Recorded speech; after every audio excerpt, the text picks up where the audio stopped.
welcome to the Wicker Library. My name is Aaliyah, and you are currently in my kitchen right now, and I am very excited to introduce a new series here on this channel where I talk about books while making some coffee. And it's basically, instead of a monthly wrap-up, which is a little too overwhelming for me because if I read a lot of books in a month, I don't really want to talk about all of them. I just want to talk about the ones that I want to talk about. So like my favorites and ones that really stuck out to me and things like that. So I was inspired by Stories for Coffee. Olivia, she has this series on her channel where it's called Books and Brews, and she just sits there with a cup of coffee and picks out 5 books that she wants to talk about. And so I thought I would create a series that's sort of similar called Pour Over Books, where I make a cup of pour over for you all while wrapping up my reading month or recent reads and picking out 5 or so books that I want to talk about. So without further ado, let's set up our coffee.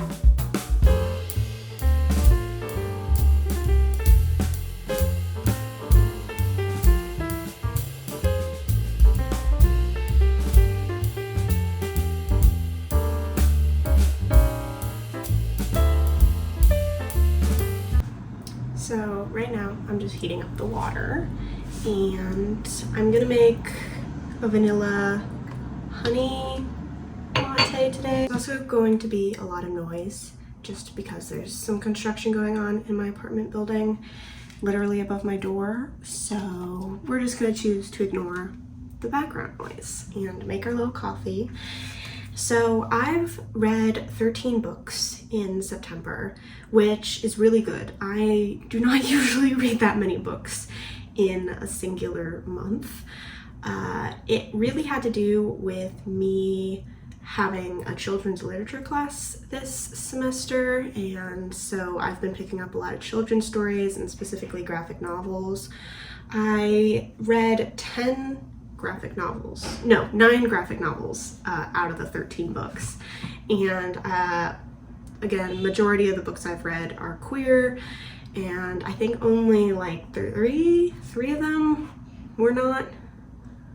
But you know, I had a really good reading month. I had an average rating of 3.69 stars, which is kind of funny, but I had a few good 5-star reads, lots of 4 stars, and a couple 3s. So yeah, continuing on the stats. Oh my god.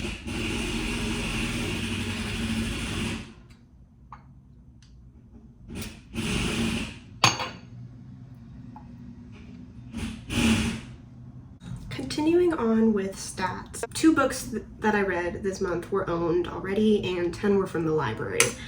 So I haven't been getting through that much of my physical TBR, but I will probably be doing like a readathon or something dedicated to getting through books that are on my physical TBR. But I have been using the library a ton, and that makes me happy because I was able to find a library close to me that I can order books online from and just pick them up and have my little walks, and it's been really nice. So yeah, I've been reading 11 library books and 2 owned books this month. But that's really it for the stats. I want to highlight 5 books that I read, and these were 5 of my favorites. Just made it easy. 3 of them were 5 stars, and 2 of them were 4 or above, like between 4 and 5 stars. So let's get into it. So one of the first books that I read this month was actually one of my favorites of the month, and actually my favorite book of this month. I can say that with confidence, and that was Filthy Animals by Brandon Taylor. This was a short story collection, but it read more like a full novel, just told in sort of vignettes, not short enough to be vignettes, but short stories, and they all kind of link together, which I loved so much. And Brandon Taylor's writing just gets me. It's so good. It is all I ever want to read. I'm really excited to read The Late Americans by him. I know I'm going to adore it. That's why I've been putting it off, because I want to make sure that I'm in the mood to read it so that my mood reading self doesn't ruin the book for me. But yeah, I gave Filthy Animals 5 stars. It's hard to explain because it's one of those books you kind of just want to go into not knowing too much, not projecting too much of your ideas on it. It really just deals with some kids in college, and one of them's a dance, or a couple of them are dancers. It deals with relationships, both platonic, familial, sexual, and then there's some short stories that like are completely different but still kind of fit the vibe. My favorite was called Little Beast, I think, and it dealt with a babysitter babysitting these like nearly feral children and it had really good conversations and fantastic writing. I'm so sorry for the background noise. I really wanted to film this today because if I don't, I'm never going to, and so you're gonna have to deal with it because I'm making my fucking coffee, and if you can hear them in the background, oh fucking well. So yeah, great writing, great characters, 10s all across the board. The next book that I want to highlight I haven't really gotten to talk about at all, and that is The Moth Keeper by Kay O'Neill. This book is a graphic novel. It's middle grade, it's fantastical. It follows this young girl and she's tasked with her village's job of taking the moths out at night. These villagers live underground during the day, and they're all different fantastical creatures. They're not quite human, but you know, they act like humans. It's very queer as well, and it's so cozy, and it is also a contender for my favorite book read this month because it just was so warm and so inviting, and it was so whimsical. The illustrations were gorgeous. I want to read everything by Kay O'Neill. They're just so talented, and their storytelling as well was just beautiful. I cried during this graphic novel. I would highly recommend you pick up The Moth Keeper. The next book that I wanted to highlight, even though I made basically a whole reading blog for it, and that is Mamo by Sass Milledge. You can watch the reading blog for sure to actually get my whole reading experience, but it was just beautiful. It was witchy. The storyline is so intriguing. It follows this young witch as she is trying to basically remove her grandmother's curse from this town by digging up all of her bones. And it's sapphic as well, and it's just so beautifully done, and it makes me very happy to read that book, and I would really just recommend it for all ages. I think it's YA officially because it does get kind of dark, like they are digging up her grandmother's bones, but I want so much more from that story. It was perfect. No complaints, no notes.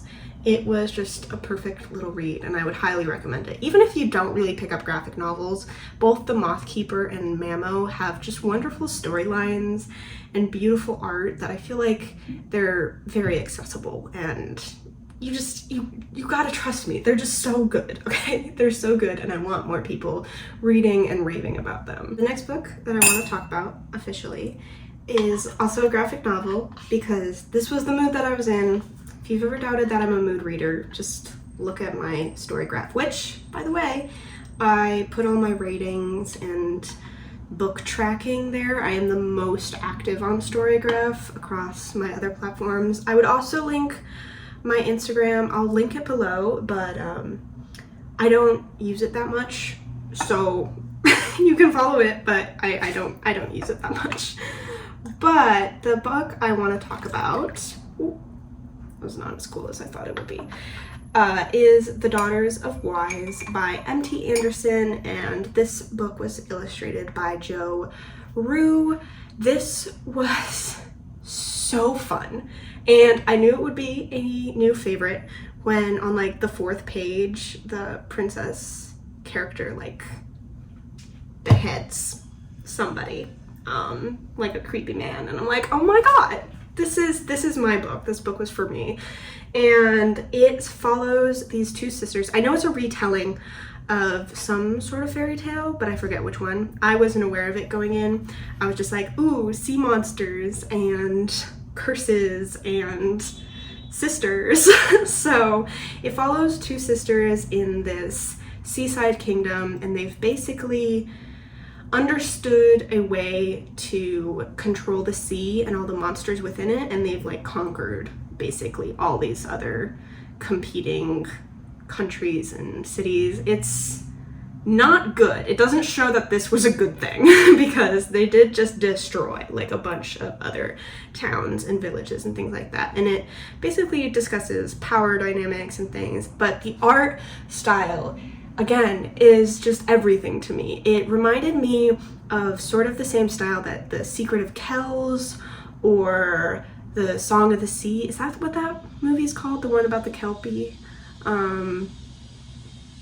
I don't remember, but it gives that vibe, and I'll show some photos to kind of illustrate what I'm talking about, or at least what I'm relating it to. And it was so good. The sister dynamic was really tough, and like they didn't always get along, but I just thought it was so good, and I want to read more stories that are just about siblings and power and sea monsters. So yeah, that one really hit for me. So the final book that I want to talk about is one that I owned and I finally got to. I had found a copy just for free at a library that was like getting rid of books they didn't want anymore, and that is Naive Super by Erlend. This was translated from Norwegian, and it was such a simple story. I know that people going into it, if you're expecting anything like exciting or anything really, really deep or mind changing, you're not gonna get that. But there was something so endearing about how simple and sweet this story was, and it just follows this one 25-year-old trying to figure his life out, and not in like the same way that a lot of women's fiction where it's like the woman in her 20s is like having like this crazy existential crisis, but like going around New York City and just having so many adventures that no one actually has, but like you know that genre I'm talking about. But it's definitely not like that. It is just this guy staying in his brother's apartment while he figures things out. He dropped out of college on a feeling because he was discontent, and it's really just a meditation on depression. And there was something so sweet about the dynamics he makes with all these people, and how this one person just sees the world and just wants to be a good person, but like doesn't even really know what being a person is like. And I'm pretty sure it's like a classic at this point, so there's probably papers that are dissecting like all the meaning and the deeper layers and stuff like that. But I really enjoyed it. There was something very calming and quick about it. It's all vignettes, which I love. Some of the chapters were barely a page long, and there was a lot of mixed media in it as well, and it was really good. And it might not be the most memorable book of all time, but it was a really enjoyable reading experience. So I'm happy I read it, and yeah, I would definitely recommend it. So that is all for this video. I'm hoping that the videos that I want to do in this series in the future is a little more laid back, and I can get my sound figured out. I really want like a little microphone or something like that, just because the background noise in my apartment isn't usually, construction, but as you can hear from the road, like it's a lot. So I would like to up my audio game. But thank you for making a cup of coffee with me. And yeah, I hope you enjoyed this video. Feel free to like, comment, all that stuff. Subscribe if you aren't already. Join the little family we have going over here. It's a chill time. It's a nice time. And yeah, I will see you all in the next video.